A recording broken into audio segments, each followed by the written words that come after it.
आज हम लोग बात करने वाले हैं नीलम रत्न के बारे में, जो कि है ब्लू सफायर। और ये नवग्रहों में से शनि महाराज का रत्न माना गया है। और ये नीलम कौन कौन सी परिस्थितियों में आपको पहनना चाहिए, किस किस रत्नों के साथ आप इसको पहन सकते हो, अगर नीलम नहीं पहन सकते हो तो इसका सब्स्टिट्यूट क्या क्या है, ये सब बारे में हम इस वीडियो के माध्यम से विस्तार से डिस्कस करेंगे। देखिए, नीलम एक बहुत ज़्यादा पावरफुल, मिस्टीरियस एंड पॉपुलर और साथ साथ में बहुत ज़्यादा फियर्ड जेमस्टोन है। तो ये लोग पहनना तो चाहते हैं, लेकिन साथ साथ में बहुत ज़्यादा डरते हैं। कई कई लोग मानते हैं कि कर्स्ड है, नहीं पहनना चाहिए, बट ऐसा बिल्कुल नहीं होता है।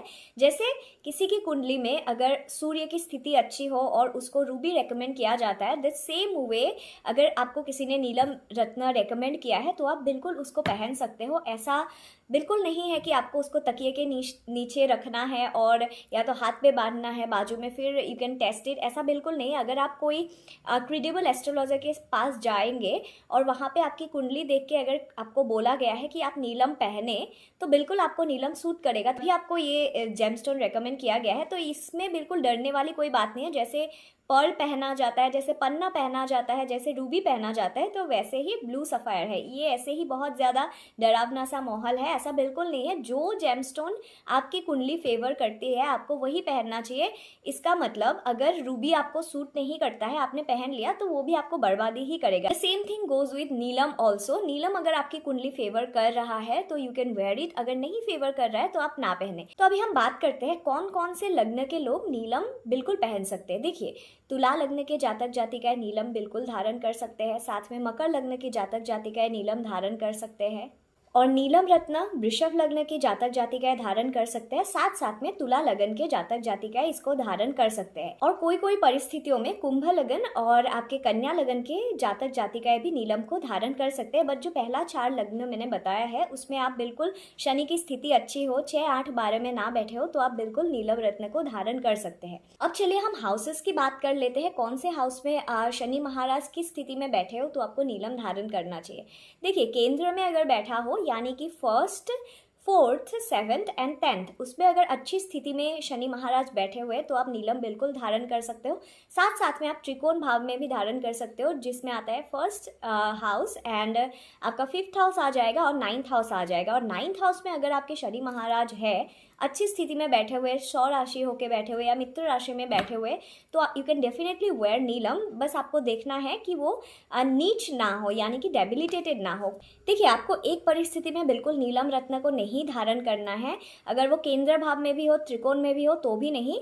ये परिस्थिति है अगर शनि महाराज आपके कुंडली में डेबिलिटेटेड हो, तो आपको ये नीलम रत्न बिल्कुल नहीं धारण करना है।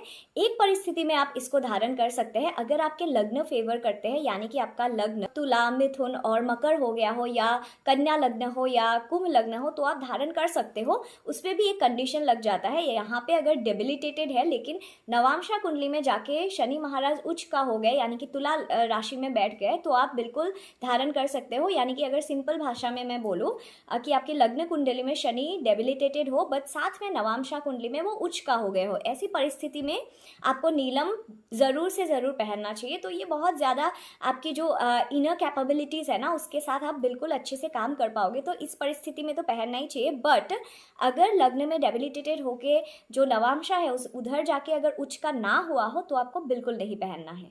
और अगर शनि महाराज 2nd हाउस में बैठे हो बहुत अच्छी स्थिति में स्वराशिष्ट होके, और अगर वो आपके कुंडली में 11वें भाव में भी बैठे हो, बहुत अच्छे लाभ की स्थिति में बैठे हो, तो भी आप नीलम रत्न को धारण कर सकते हो। तो ये थी जानकारी कि कौन कौन से हाउसेस में और कौन कौन से लग्न में आप धारण कर सकते हो।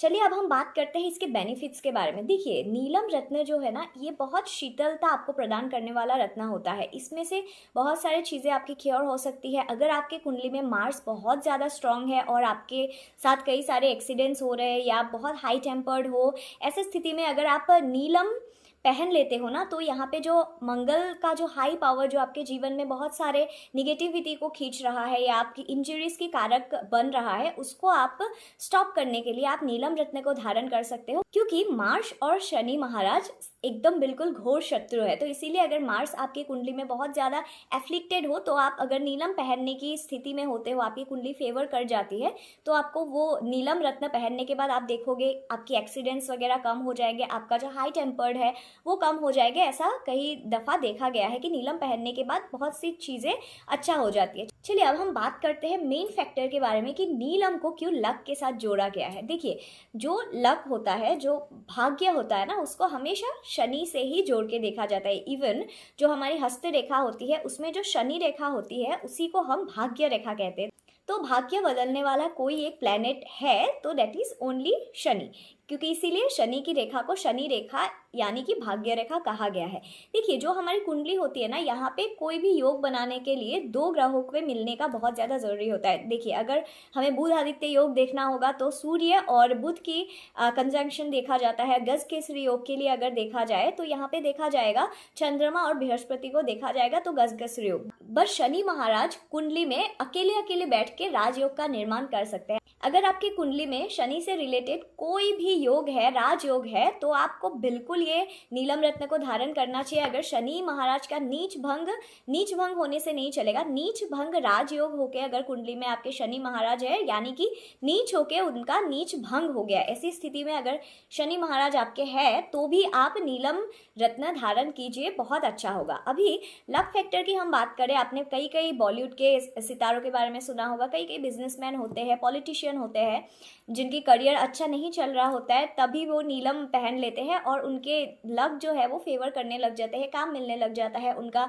यश कीर्ति भाग्योदय होने लग जाता है। ऐसा क्यों होता है? ऐसा इसीलिए होता है क्योंकि हमारे भाग्य बदलने वाले जो प्लैनेट होते हैं वो बिल्कुल शनि महाराज ही होते हैं। वो आपके भाग्य में जो है बिल्कुल हिसाब से दे देते हैं। आपने अच्छा काम किया तो आपको उसका अच्छा फल मिलेगा, आपको आपने बुरा काम किया हो तो आपको बिल्कुल बुरा फल मिलेगा। ये कहा जाए तो एक जज की तरह आपकी कुंडली में काम करता है। इसीलिए शनि महाराज को न्यायाधीश कहा गया है और कर्म फलदाता शनि कहा गया है। तो बेसिकली देखा जाए तो सारे जो प्लैनेट्स है, इससे सबसे ज़्यादा प्रॉमिसिंग कोई प्लैनेट है तो दैट इज़ ओनली सेटर्न। तो सेटर्न से बिल्कुल नहीं डरना है। जब तक आपके कर्म शुद्ध है, आप किसी का गलत नहीं करोगे और अपने से सबॉर्डिनेट लोगों को आप मदद करते रहोगे, तब तक आपका शनि बिगड़ बिल्कुल नहीं सकता है। तो इसीलिए अगर आपके कुंडली फेवर कर जाता है तो आपको बिल्कुल पहनना चाहिए। And yes, Shani luck factor को बहुत ज़्यादा इन्हांस करने में सक्षम होता है। तो आपकी कुंडली फेवर करे तो आपको नीलम पहनने से बिल्कुल नहीं डरना चाहिए, आप पहन सकते हो।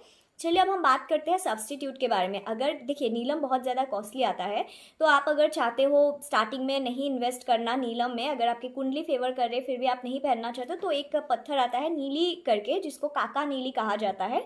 इसको एज ए सब्स्टिट्यूट रत्न ट्रीट करते हैं हम लोग, नीलम का सब्स्टिट्यूट, तो आप वो पहन सकते हैं। और साथ साथ में आप एमेथिस्ट भी पहन सकते हैं। एमेथिस्ट वैसे नेपच्यून के साथ जोड़ के देखा जाता है, बट कई परिस्थितियों में इसको एज ए सब्स्टिट्यूट भी आप शनि महाराज के लिए आप इसको इस्तेमाल कर सकते हो। तो आप पहले ये इन दोनों रत्न को पहन के देख ले, अगर आपको फिर भी डर रह जाता है तो।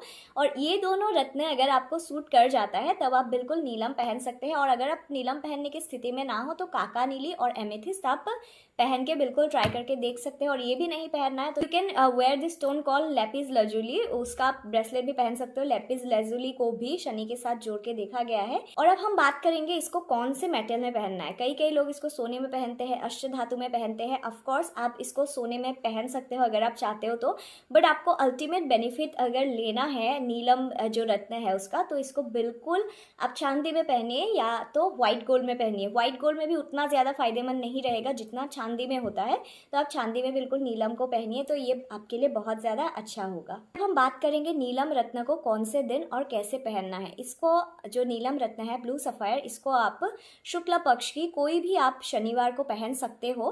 और इसके लिए आपको क्या करना है, थोड़े से गंगा जल में आपको स्टोन को वॉश करना है।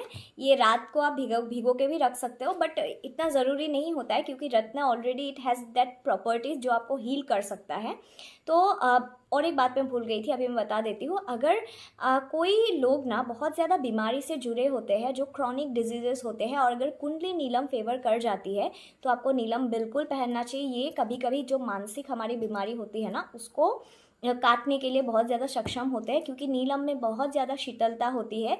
वो आपकी जो होती है ना, हमें जो डर भय, इसको बिल्कुल ख़त्म कर देता है नीलम रत्न। ये साइकोलॉजी के लिए आपको बहुत ज़्यादा इफेक्ट डालता है, अच्छी इफेक्ट। इसके लिए आप नीलम पहन सकते हो। चलिए अब हम बात करते हैं इसको कैसे पहनना है, तो आपको बिल्कुल गंगा जल में थोड़ा सा डिप करना है और उसके बाद आपको नीलम रत्न को राइट हैंड में लेना है, फिर आपको लेफ्ट हैंड से कवर करना है, फिर आपको बोलना है ओम शन शनिश्चराय नमः। इस मंत्र को आपको 108 बार जपना है। और साथ में और एक मंत्र है, ये आपको याद करके भी गा सकते हो और लिख के भी गा सकते हो, इसको आपको इंटरनेट में मिल जाएगा, फिर भी मैं एक बार बोल देती हूँ।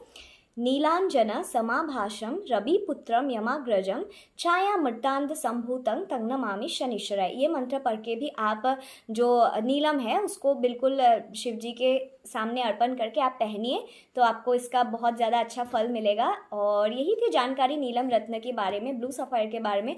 अगर आपको वीडियो अच्छी लगी, इन्फॉर्मेटिव लगी, तो please do like, comment, share and subscribe to my YouTube channel. आज के लिए इतना ही। ओम नमः शिवाय।